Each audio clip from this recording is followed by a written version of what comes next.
Hey everyone, I'm Leah Michelle, your virtual mom. Today I'm going to show you how to make one of the easiest, most versatile main dishes out there, meatloaf. Meatloaf, double meatloaf. I hate meatloaf. Okay, so meatloaf may not have the best reputations, but in our house, we love it.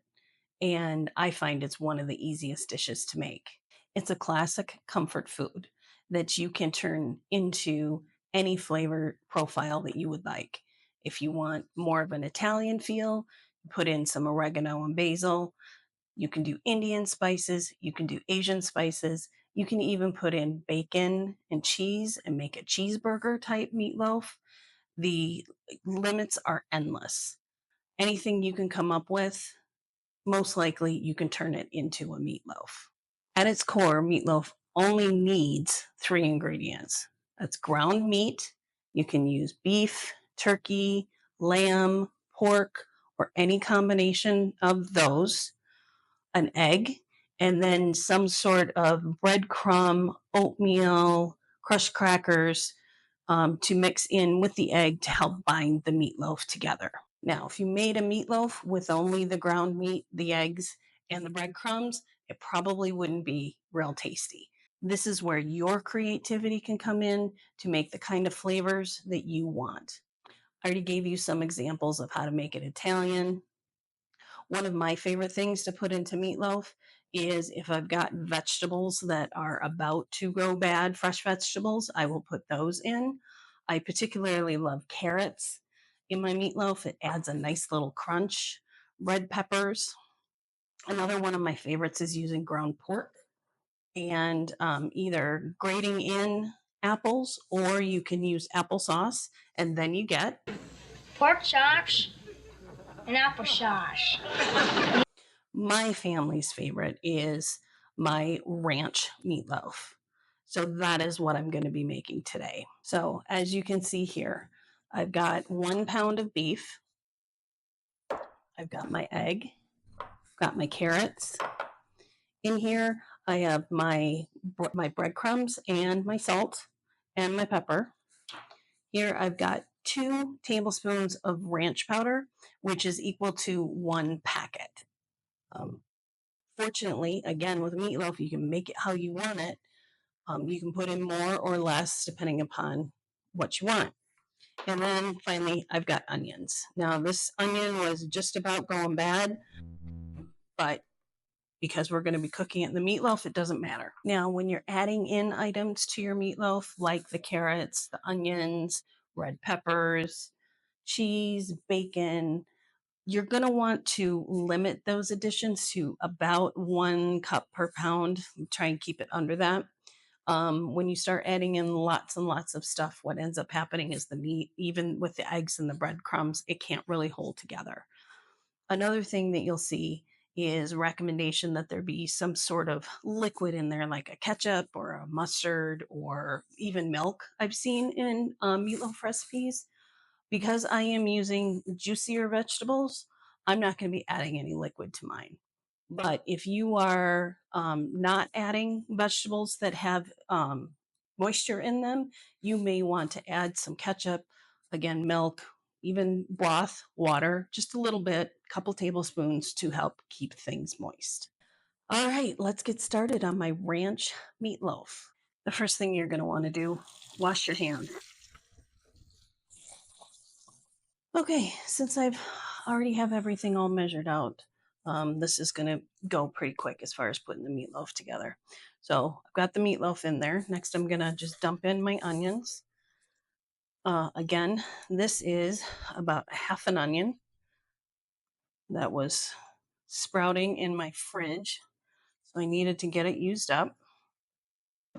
And then because I love them, I'm going to put in, again, about a half a cup of carrots.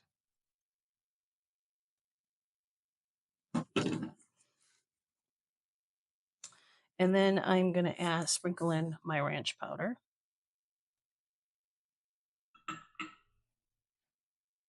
And then I'm going to put in my egg.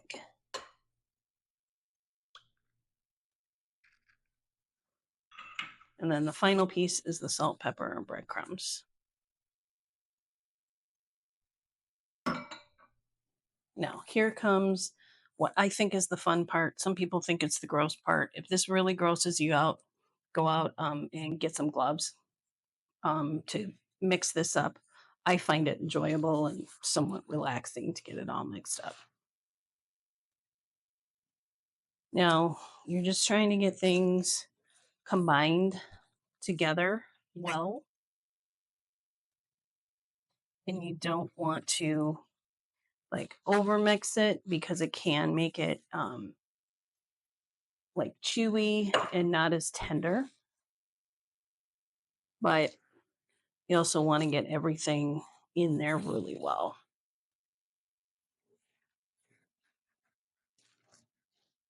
So this is looking pretty well combined. Now, looking at this, I might have a little bit too much carrot because I see that it's kind of not totally coming together in a ball, but it's not bad. I'm gonna go ahead and move forward with this. This looks mixed together pretty well. Let me just get up the scraps here. Okay, now wash your hands. The thing I forgot to tell you is that you need to preheat your oven. So I'm going to do that now. You're going to preheat your oven to 350 degrees. That's 180 degrees Celsius. Now, when your meatloaf is all mixed, you can bake it a couple of different ways. One way is to just lay out a sheet pan and some tinfoil on it and make a big loaf. You can do the same thing, do little loaves. Today, I'm going to be using my mini loaves just because I like how the shape of the loaf comes out and it's easy. I'm going to be putting the meatloaf in these, and then I'm going to be putting these on the sheet pan. I have discovered that a pound makes about 3.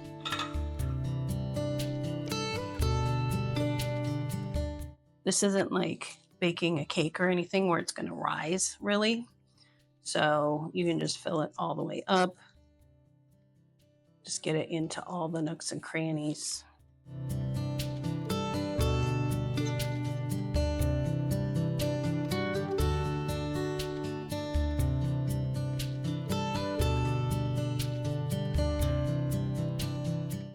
So because I'm using a pound of beef and I'm splitting it into 3, obviously these would be like eating a 3rd-pound burger.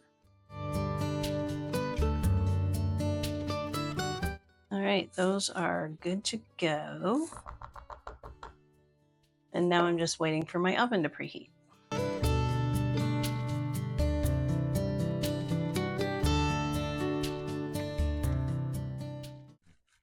Now, a lot of times traditional meatloaf does have a glaze on it, usually made out of ketchup. I don't care for glazes. I've never really made my meatloaf with them. Occasionally, I will make a gravy that can be served over the meatloaf and mashed potatoes if that's what we're having. Today, I'm going to try something different, and I will show you that when the meatloaf is done. My oven's preheated. Let's get it in there. Okay, my meatloaf is in the oven. That should be done in about 25-30 minutes. If you are cooking the whole 1-pound beef as a loaf, that is probably going to take around 40 to 50 minutes. But we are going to be checking with a meat thermometer, and I will show you how to do that. My timer just went off, so we're going to be using this uh, meat thermometer to check the temperature to make sure it's cooked all the way through. 160 degrees Fahrenheit, 72 degrees Celsius.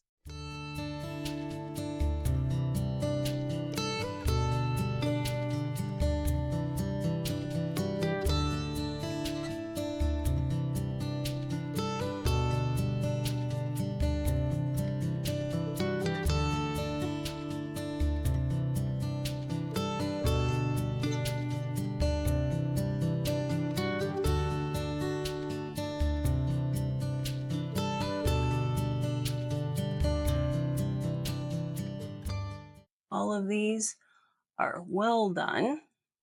Now we're going to let these rest for about 5 minutes reabsorb any of those juices that came out into the pan, and I will show it to you when my plate is ready to go. Here is the finish. What I ended up putting on top was a little bit of buttermilk ranch dressing to go along with the ranch seasoning that's in there. Now my husband Jason is going to try it and tell me what he thinks. Careful, it might be a little hot. Yeah, it's big bite. I like it. Good. It's really good. Good. And thanks for dinner. You're welcome. Mwah. If you like this content, please hit the like and subscribe. Adulting is hard, but I'm here to cheer you on. Please let me know if you have any comments or suggestions below. Thanks so much for watching. If you liked the video, please. If you liked the video. Bloopers, we have bloopers.